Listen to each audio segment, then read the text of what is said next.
NASA may be starting to dream again.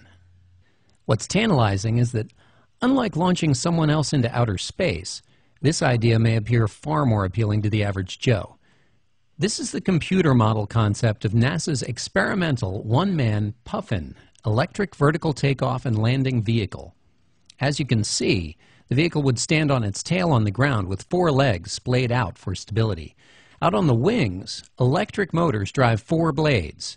At first it might look like they counter-rotate, but look closely and you'll see the pitch is consistent for the lower and upper pairs on each side.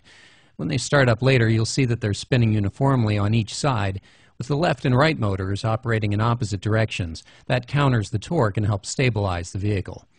As the vehicle powers up, watch the trailing edge control surfaces split. NASA says that's meant to deflect thrust so that the vehicle stays on the ground until it and its pilot are ready to go. You'll also see the legs come together and form control surfaces behind the aircraft. Now let's talk performance.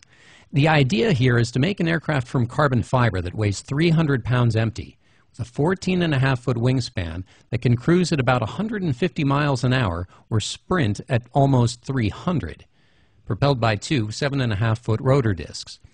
Driven by electric motors, the vehicle would be much quieter than a small airplane and much more efficient, weighing far less and losing far less energy through the creation of heat. NASA hopes the vehicle could be flown at altitudes as high as 30,000 feet, where the pilot would need not just heat, but supplemental oxygen. Running on electrics, the vehicle would suffer no loss of internal combustion horsepower as the air thins out at higher altitudes, and no need for turbocharging to compensate for that. For now, practical downsides include short endurance. NASA's projecting a range of about 50 miles at cruise, provided by about 100 pounds of lithium phosphate batteries. Those who are keeping score will note that means the craft's structure, motors included, would weigh in at about 200 pounds.